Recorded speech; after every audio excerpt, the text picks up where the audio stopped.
Xiaomi est sans doute une des entreprises qui a connu la plus forte croissance ces dernières années. En dépit de son jeune âge, elle vient de fêter ses 8 ans, l'entreprise est effectivement à la tête d'un catalogue très complet, un catalogue composé de plusieurs dizaines de références, parmi lesquelles on peut trouver des téléphones, bien sûr, mais également des tablettes, des coachs électroniques et même des trottinettes électriques. L'année dernière, le constructeur a voulu aller encore plus loin en lançant un ultra portable taillé pour les pros, le Xiaomi Mi Notebook Pro. Il vient d'arriver à la maison et on va donc pouvoir attaquer avec cette prise en main.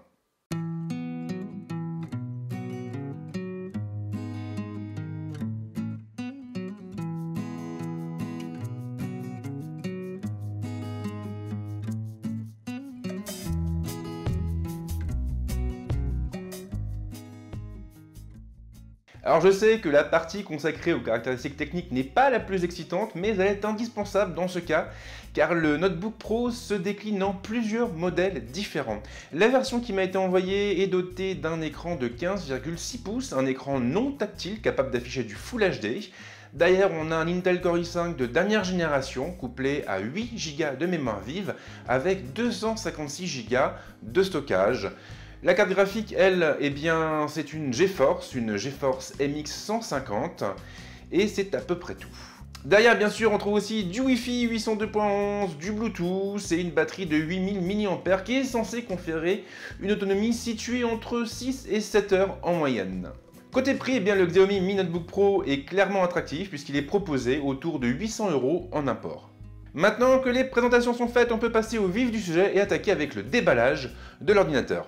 Le Xiaomi Mi Notebook Pro est vendu dans une boîte assez minimaliste, une boîte ornée d'un immense visuel sur son capot et agrémentée de quelques caractéristiques à l'arrière.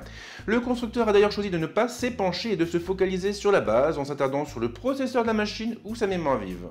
En ouvrant la boîte, on tombe directement sur la machine. L'ordinateur est immense et il occupe ainsi toute la largeur et toute la hauteur de la boîte. Les accessoires se trouvent pour leur part dans un compartiment situé en dessous et protégé par une enveloppe signée du logo de la marque, enveloppe contenant toute la documentation officielle associée à la machine. Xiaomi a été droit à l'essentiel et le constructeur fournit ainsi en tout et pour tout le bloc chargeur et le câble de recharge au format USB Type C. Concernant le bloc, il est bien entendu proposé au format chinois et il faudra donc acheter un adaptateur pour pouvoir l'utiliser, ou bien un autre bloc. Attention cependant à ne pas prendre n'importe quel modèle. En ce qui me concerne, j'ai joué la carte de la sécurité et j'ai opté pour un adaptateur de Legrand. Alors la boîte et les accessoires c'est bien mais ça ne fait pas tout et justement le moment est venu de nous pencher sur le design et l'ergonomie de l'ordinateur. Le Xiaomi Mi Notebook Pro fait forte impression, c'est indéniable. Le constructeur a en effet pourvu sa machine d'une belle coque en aluminium brossé, une coque rappelant inexorablement ce que propose une entreprise concurrente dont il ne sera sans doute pas nécessaire de citer le nom. La construction de la machine inspire confiance et on sent immédiatement qu'on se trouve en présence d'un ordinateur positionné sur un segment haut de gamme. Toutefois, cela a aussi une incidence sur le poids général du notebook et ce dernier n'est pas particulièrement un poids plume puisqu'il pèse tout de même 2 kg. Bon point en revanche, la charnière attachant l'écran à la base de la machine semble particulièrement résistante et elle n'aura donc aucune difficulté à résister à nos manipulations quotidiennes. L'écran est imposant et Xiaomi a fait en sorte de réduire ses bordures afin de gagner en encombrement. Un choix très judicieux, cela va sans dire. Le clavier est très agréable au toucher et le constructeur a ainsi opté pour des touches à course courte similaires à celles que l'on trouve sur une machine concurrente ornée d'une pomme. Le modèle livré est doté d'un clavier au format QWERTY cependant, mais il sera tout à fait possible de changer la disposition des touches en les décrochant à l'aide de l'ongle pour les replacer. L'opération peut cependant être délicate et certains préféreront sans doute coller des stickers sur leurs touches pour éviter de mauvaises surprises. Si vous optez vous-même pour un remplacement manuel, alors sachez qu'il est formellement déconseillé d'utiliser un outil pour retirer la touche. En réalité, la méthode la plus simple consiste à poser votre pouce sur le coin inférieur droit de la touche et à tirer sur le coin supérieur gauche à l'aide de l'ongle de votre index, en soulevant la touche vers vous. Tâchez simplement de maintenir une pression légère et constante pour éviter de briser le système de fixation. Le pavé tactile est immense pour sa part et il a la très bonne idée d'intégrer un lecteur d'empreintes positionné sur son coin supérieur droit, un lecteur bien évidemment compatible avec Windows Hello.